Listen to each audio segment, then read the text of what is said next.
I would have released this video a few days ago, but I was a little preoccupied doing this. So now that Victoria and I are engaged, we can get back to work. Anyway, here's how we made the Ballerina. As with all of our films, the first thing we ask ourselves is who do we know and what do we have access to?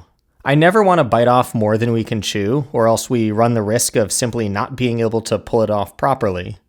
We were tired of shooting so many films in our apartment, and we knew our friend Valeska, who also starred in our other film, Clown School, was a trained ballerina. So we thought, how can we tell a story around this? We asked Valeska if she would be interested in a dance-related short horror film, and after she said yes, she sent over a couple of dance studio options in the Hollywood area that she was familiar with.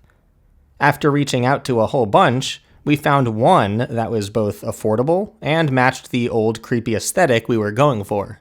The script for the Ballerina really evolved once we had Valeska on board.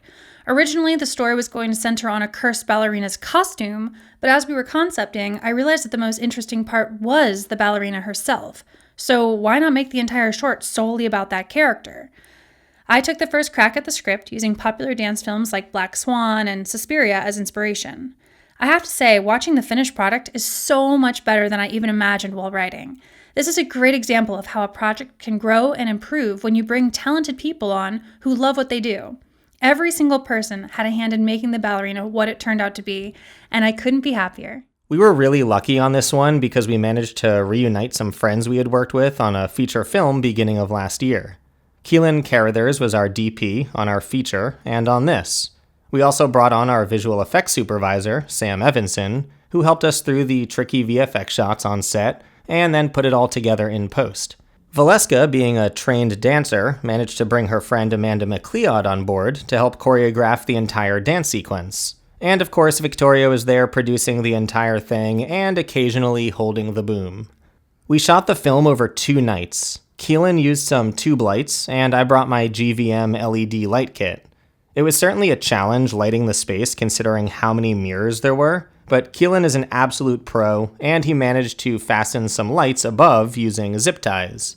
It was nice seeing my Ursa Mini Pro G2 camera body all decked out in full with a nice Sigma Cine lens and a matte box with some fancy antique suede filters, giving it that warm auburn look. Keelan was operating the camera, and I was either creeping over his shoulder to look at the monitor, switching off the boom with Victoria, or pulling focus. The 2 most time-intensive shots were the fingers bending backwards, of course, and the final head twist. We shot both of these the second night, and Sam helped guide us on how to make this happen.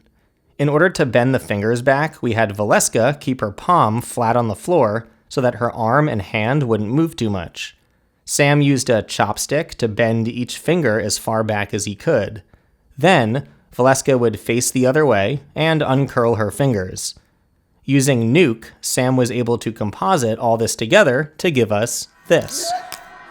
To get that final head twist shot, all I did was drop the head twist plugin onto the footage in Adobe Premiere Pro, and that's it.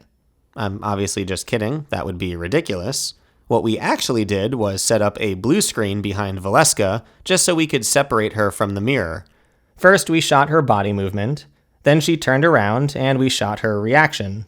Lastly, we flipped the camera around to face the opposite direction and shot Valeska's demon self reacting to the whole scene and then going into a whole dance routine. This is what we would then composite onto the mirror. Put all that together and we get this. All the mirror shots were done practically with a simple crop effect.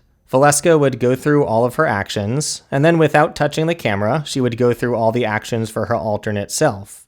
In Premiere, I was able to easily crop the screen in half and combine them into one seamless shot. If you want a more detailed explanation on how to do this effect, I have a tutorial on my other channel, Cineguac. I'll leave a link in the description. The music really came together on this one. Robot Disco Puma made the score, and then I asked some friends of mine, Ryan Hummel and Cynthia Tolson, to add some accompanying string sounds. It all fit together surprisingly well, I thought, considering they were all on opposite sides of the country when the music was made. And we just want to thank all of our amazing patrons. Every dollar we get from you guys goes into making the absolute best films we can.